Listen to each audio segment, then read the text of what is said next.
All right, calculus, here is page 2 of your review for integral 1 test. So for number 6, what you really need to know on this one is that the integral of a to the x is a to the x over the ln of a. Please memorize that. It's a really easy one to get. Okay, some other ones that you might want to know: integral of e to the x is e to the x. And another one you might want to know: integral of 1 over x is ln of x, absolute value.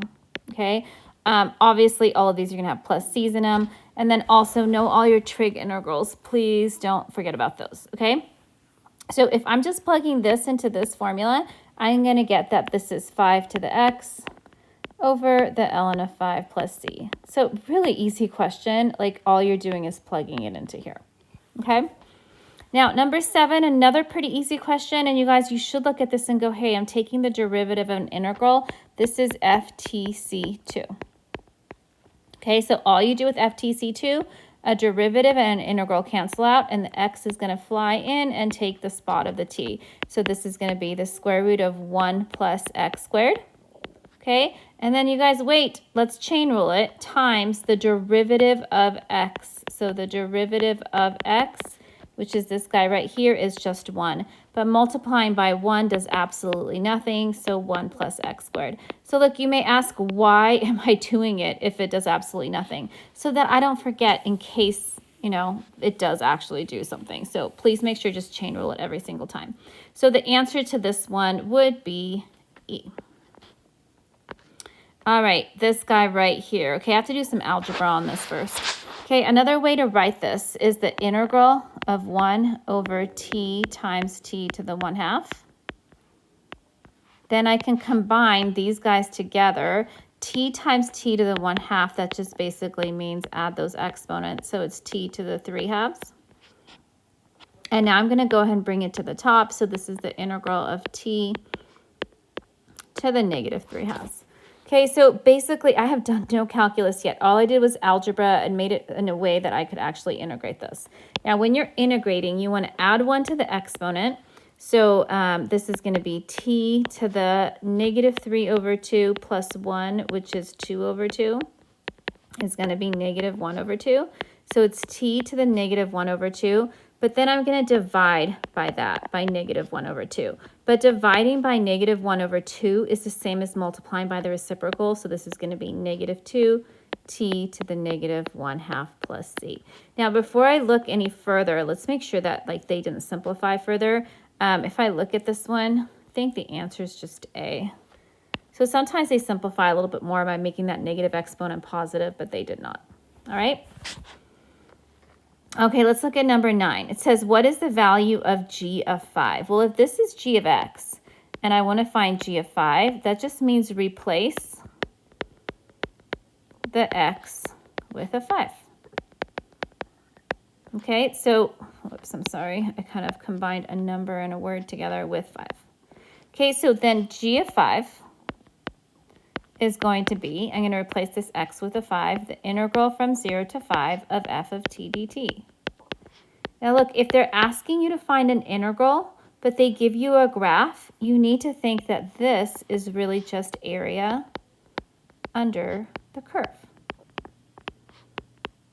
And it starts at 0 and it ends at 5. So what am I looking for here? So for the area under the curve, I want from 0 all the way to 5. So I want the area of this triangle. I'll do different colors here. And then I want the area of this semicircle. Sorry, my coloring is not so great. Oh, it actually turned out really pretty. Oh no. Sorry, I know that's going to bother some of you, but whatever. Okay, so this right here, this triangle is 1/2 base times height. Yes, you do have to know these formulas by heart. So this is 1/2. The base is the distance from 0 to 1, which is 1. And your height is the distance from 0 to 3, which is 3. So this ends up being 3 over 2, or just 1.5. Now, you may be like, why are you using decimals? Look at the answers, right? I have decimals in my answers. So the area of this green thing is 1.5. Now, the area of a semicircle is pi r squared over 2. So pi, the radius, is the distance from the center to the outside. So the distance here is 2. That is your radius. So pi 2 squared over 2. That's going to give me, this is 4. So 4 pi over 2, which is just 2 pi. And you guys notice like both of these figures are above the x-axis, so it's going to be positive. If one of them was below, you would have to make it negative. So what is the area of this thing? Well, if I add them up, it's just going to be 1.5 plus 2 pi. Okay, so the answer would be D. So what were they testing here? They wanted to see if you knew that the area under the curve is just really the integral. Okay, now let's look at this one. Now, you guys, these guys I don't think are that bad, number 10. Okay, but what you want to do is you want to first take what they're asking you to find, and you need to split it up as far as you possibly can. So look, one thing that we learned is that if we have a constant, we can pull it out. So let's pull out the 1/2. So this is 1/2 integral from 0 to 3 of f of x. And then minus, I'm going to go ahead and pull out the 3 times the integral from 0 to 3 of g of x.